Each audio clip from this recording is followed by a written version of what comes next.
மேகலை என்கிட்ட சொல்லிட்டான்னு சொல்லு. அவர் உன்னை உள்ள கூட்டிட்டு போயிடுவாருன்னு சொன்னா. அதத்தான் நான் சொன்னேன். ஆனா அது என்ன ரகசியம்னு அவளும் சொல்லல. எனக்கும் சத்தியமா தெரியாது.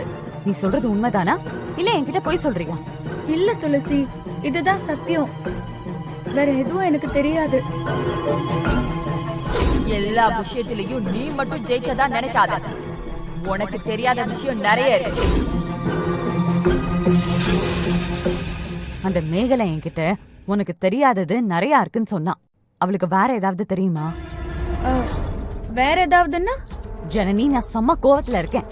ஒவ்வொரு விஷயத்துக்கும் என்ன அடிக்க வச்சிடாத. இல்ல, வேற விஷயம்னா என்னன்னு கேட்டேன். நிறைய விஷயம் இருக்கும்ல, நாங்க நிறைய பேசிருக்கோம், அதான் கேட்டேன். இங்க பாரு, நீயும் மேகலையும் 1000 விஷயம் பேசிருக்கலாம். அதுல 2 விஷயம் தான் ரகசியம். ஒண்ணு ஐயாவோட விஷயம், இன்னொன்னு நான் கர்ப்பமா இருக்கிற விஷயம். இது 2 தவிர வேற எந்த ரகசியமும் கிடையாது. நான் கர்ப்பமா இருக்கிற விஷயம் அவளுக்கு தெரியுமா? சொல்லு, உன்கிட்ட தானே கேக்குறேன், தெரியுமா? அது அது எப்படி? இங்க பாரு, நீ இப்ப உண்மைய சொல்லல.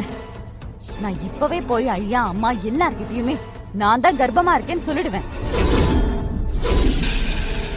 ஆமா துளசி, நீ கர்ப்பமா இருக்கிறது அவளுக்கு தெரியும். அடி பாவி, இந்த விஷயத்தையும் அவகிட்ட போய் உளறி வச்சிருக்கியா? இந்த விஷயத்தை ஏற்பாடு பண்ணதே மேகலை தான். அது எப்படி நான் அவகிட்ட சொல்ல முடியும்? நான் உன்கிட்ட தான் கேக்குறேன், சொல்லு. இல்ல துளசி, நான் இத சொல்லவே இல்ல. அவளுக்கு எப்படி தெரியும்ல எனக்கு தெரியவே தெரியாது. ஆனா அவ இது சொல்லிதான் என்ன மிரட்டுறா. அதனாலதான் அவ சொல்ற வேலையெல்லாம் நான் செய்யற மாதிரி ஆயிடுச்சு. நீ போய் சொல்ற.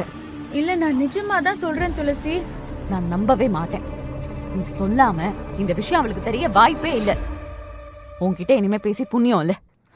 அடுத்து என்ன செய்யணும் நான் முடிவு